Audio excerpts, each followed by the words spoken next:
नमस्कार, lead India के इस वीडियो में आपका बहुत बहुत स्वागत है। दोस्तों, दिल्ली में अगर आपको डिवोर्स लेना हो तो क्या 1 महीने में डिवोर्स हो सकता है? देश में डिवोर्स को लेकर के क्या नियम है, क्या कानून है, प्रैक्टिकली कैसे इसको समझा जा सकता है, सब कुछ इस वीडियो में डिस्कस करेंगे। मेरे साथ डॉक्टर तरुणा एस गौर है, इनसे बात करेंगे। Thank you sir. डॉक्टर साहब, आपका बहुत बहुत स्वागत है। Thank you. आप अपने सवाल पूछिए जो आप डिवोर्स को लेकर के पूछना चाह रहे थे। देखिए, शादी एक बहुत ही इम्पोर्टेंट रिलेशन होता है जी। और हमारे समाज में उसकी बहुत वैल्यू है। ऐसे ही एक डिवोर्स एक कॉन्सेप्ट बाहर का है, लेकिन अभी भारत में बहुत ज्यादा आ रहा है। तो इसमें जो इस ट्रैप में फंसते हैं डिवोर्स के, उनके ऊपर बहुत सारी दिक्कतें होती हैं, तो वो बहुत जल्दी छुटकारा पाना चाहते हैं। तो क्या दिल्ली के अंदर एक कुछ ऐसा प्रोविजन है कि जल्दी डिवोर्स हो जाता है? देखिए, मैं आपको बताऊं, जो आपने ओपनिंग लाइन बोला है, ओपनिंग लाइन की डिवोर्स एक ट्रैप हो गया या बाहर का कॉन्सेप्ट है, मैं इसके बारे में पहले कुछ कहना चाहता हूँ। डिवोर्स जो है ना, बाहर का कॉन्सेप्ट नहीं है, डिवोर्स हमारे देश का कॉन्सेप्ट है। हाँ, ये जरूर है कि बाहर में जिस लेवल पे, जिस परसेंटेज में होता है, इंडिया में इतना नहीं होता है। आज भी इतना नहीं होता है, कम होता है, लेकिन बहुत तेजी से अब ये बढ़ रहा है। फैमिली डिस्प्यूट्स बढ़ रहे हैं। उसके बहुत सारे कारण हैं, जिसमें एक जो बड़ा कारण है वो ये है कि महिलाएं अब आवाज उठाने लगी हैं। महिलाएं अब एजुकेटेड हैं। अन्याय सहना उन्होंने अब स्वीकार नहीं किया है, क्योंकि अब पहले क्या होता था कि एक महिला है, शादी हो गई, वो ये सोचती थी कि ये कॉन्सेप्ट हमारे इंडिया का ही तो है कि पति परमेश्वर होता है, पति को ही सब कुछ मानो, वो कुछ भी करता रहे। लेकिन अब ऐसा नहीं है। वो बराबरी का हक चाहती हैं और अगर दिक्कत या समस्या हो तो वो आवाज उठाती हैं। और इसी वजह से डिवोर्स के लॉ का या जो मैट्रिमोनियल जितने भी कानून बने हैं उसका मिसयूज भी बहुत होने लगा है। कुछ लोग जो वाकई विक्टिम हैं, तो ऐसे बहुत सारे लोग आ गए हैं जो उन कानूनों का दुरुपयोग करते हैं। पॉइंट पे वापस आना चाहूंगी, मतलब कि तो क्या फिर अगर मान लीजिए जो भी सिनेरियो है होने लगा, डिवोर्स पे पहुंच गई बात, आपसी पहले मैं बात करूंगी म्यूचुअल डिवोर्स की, तो क्या इसमें जल्दी से जल्दी निपटारा हो जाता है? आप जो बेसिक जो ये सवाल पूछ रही हैं, दिल्ली में डिवोर्स, अगर आप म्यूचुअल डिवोर्स लेते हो तो सबको यह मालूम है कि 2 मोशन होता है। मैं एक साधारण तरीके से बताऊं कि कभी भी म्यूचुअल डिवोर्स कराना होता है तो आप अपनी शादी के 1 साल के बाद ही म्यूचुअल डिवोर्स फाइल कर सकते हैं। क्योंकि म्यूचुअल डिवोर्स का पहला कंडीशन यही है कि 1 ईयर सेपरेशन होना चाहिए। तो जब भी म्यूचुअल डिवोर्स फाइल किया जाता है तो 1 साल के बाद, शादी के 1 साल के बाद फाइल करोगे तो कपल यही दिखाते हैं कि 1 साल से सेपरेटेड है और अब हम म्यूचुअल डिवोर्स चाहते हैं। जब म्यूचुअल डिवोर्स के लिए अप्लाई करोगे तो फर्स्ट मोशन होगा।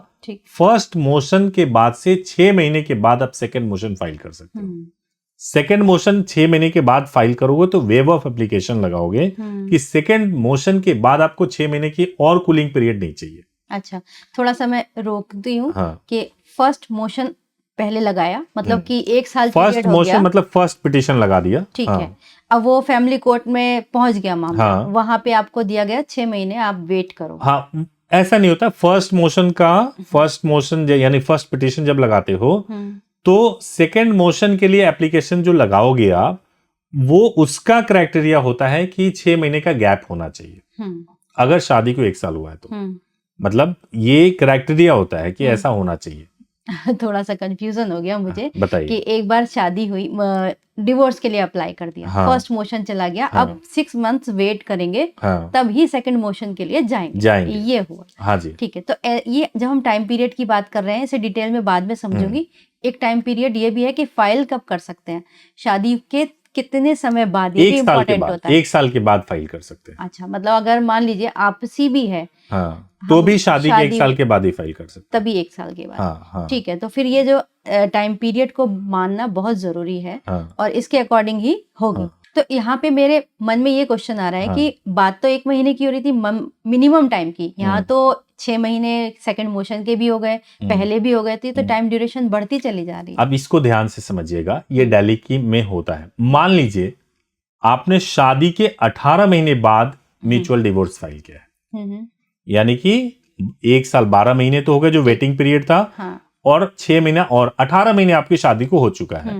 अब आपने म्यूचुअल डिवोर्स को फाइल किया, तो म्यूचुअल डिवोर्स जब आप फाइल करोगे तो पहला मोशन आपने फाइल कर दिया, ऑर्डर आने में 15 दिन का समय लग गया, 15 दिन में ऑर्डर आ गया।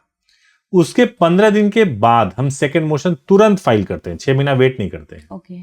और फाइल करके कोर्ट को बताते हैं कि 6 महीने का जो कूलिंग टाइम पीरियड था वो हमने ऑलरेडी बिता लिया है। 1 साल पहले वाला बिताया और 6 महीना और बिता लिया, यानी 18 महीना हमारे शादी को हो गया है। तो सेकेंड मोशन लगाने की अनुमति दी जाए। कोर्ट दिल्ली में अनुमति दे देती है और फिर दिल्ली में आप सेकेंड मोशन लगाओगे, फिर आपका 15 दिन के अंदर उसका भी ऑर्डर आ जाएगा, यानी डिवोर्स की डिक्री आ गई। और इस तरीके से 1 महीने में म्यूचुअल कंसेंट से डिवोर्स दिल्ली में पॉसिबल है। कूलिंग पीरियड का जो क्या कोई वायलेशंस भी तो मानी जाती होंगी, वो क्या हो सकती है? मान लीजिए कूलिंग पीरियड में हाँ, उसमें कोई ऐसी कंडीशन रखी जाती है कि इस पीरियड में आपको ये करना है, ये नहीं करना है? कूलिंग पीरियड रखी जाती है कि भाई आप लोग वेट करो। देखिए ये क्या होता है कि दोनों इंडिविजुअल लोग कहीं भी रहें, कैसे भी रहें, लेकिन वो फिर सोचते हैं ना कि भाई 6 महीने का टाइम मुझे कोर्ट से मिला है, मैं सही कर रही हूँ या सही कर रहा हूँ या नहीं, कहीं कुछ गलत तो नहीं कर रहा हूँ।